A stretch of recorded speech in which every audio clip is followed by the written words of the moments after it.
Hello there, it's Luke from Glensound. I'm here to explain to you how to retrofit the I/O cards. The first thing you need to do is to remove the screws from the lid and from the side. Once you've removed those screws, you can then remove the lid completely and you're left with the rack like this. This is the card that we need to change. So the first thing to do is to remove the original blanking plate. That will unscrew. It's on a hex drive, so you'll just be able to unscrew that. Remove that screw. Remove this screw.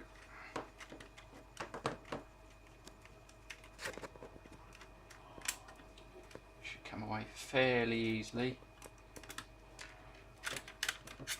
There we go. Just be careful to not lose any of the washers inside the rack. Once you've got those screws off, there's two screws in the bottom which retain this card, which you need to remove. So there's two more screws there. The ribbon cables, you may find that a bit of freezer spray will help break the glue. They should come away fairly easy. The 60-way one's the slightly more difficult one, which will come up eventually. There we go. And that can be removed out of the way. This card will then slide back out of the metalwork. So once we remove the screws,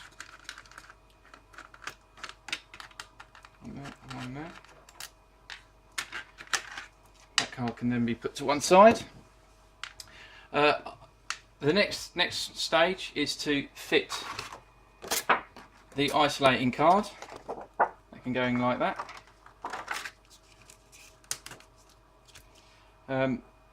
You can take the other thing to do and to remember is to, because this card, the card that we're going to fit is quite big, and it's quite a challenge to get it in there initially.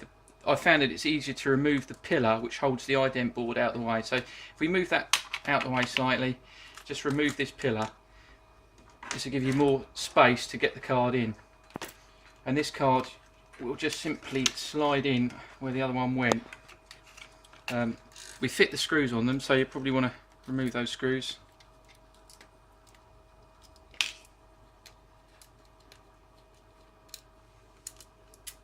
Again, make sure you don't leave anything in the rack. So this will slide in through the existing metalwork, making sure you don't trap any of the cables. It's probably easier to get the top board in first, like so, then get the second board in. If I turn the rack round slightly so you'll be able to see, you might need to manipulate this slightly just to get it to fit in the holes properly, but it should just slide in like that. Now once we've got all of those through, the next process is to, the two screws that you removed from the original board, which are here somewhere, is to fit those back in so it holds it in place. One there. This one's slightly more tricky because it's between two cards. That one goes in there like that. Now once we've got it in, screwed in, it's a case of fitting the cables back. So this cable can go back on. We can put the pillar for the ident board back on. So there's a couple of washers on that, depending on what pillar length you had, but there's a couple of washers on there, that can go back in.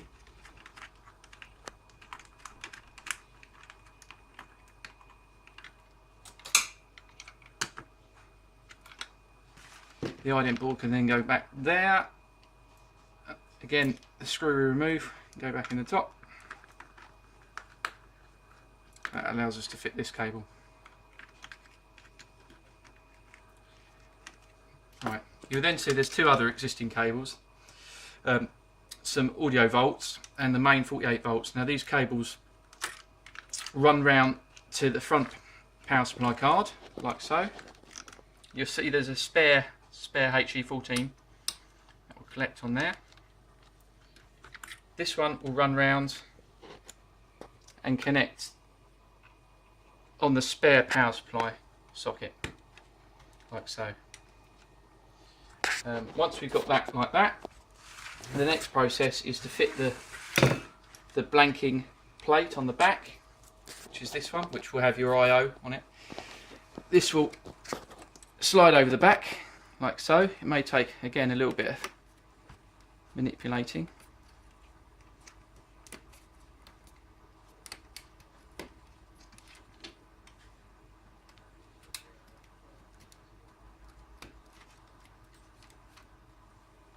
We can then replace the screws.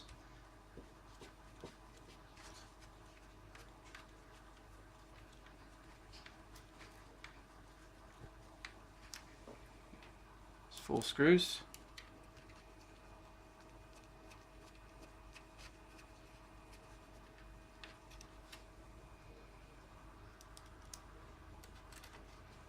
Like so.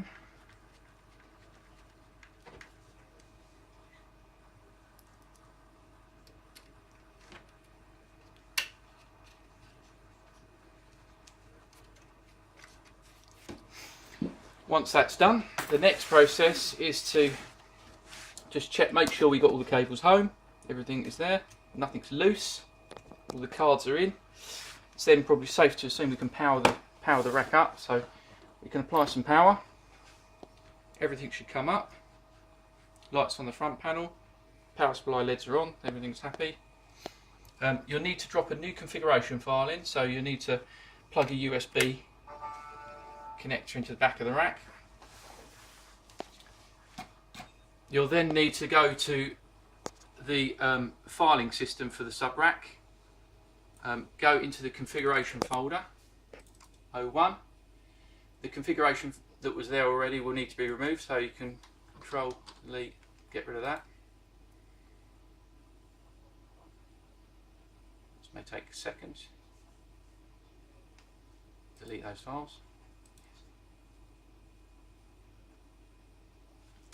You then take the file that we sent you and drop the new files in.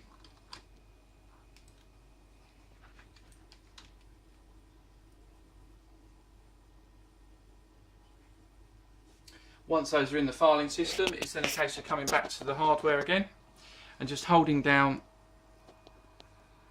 the take control button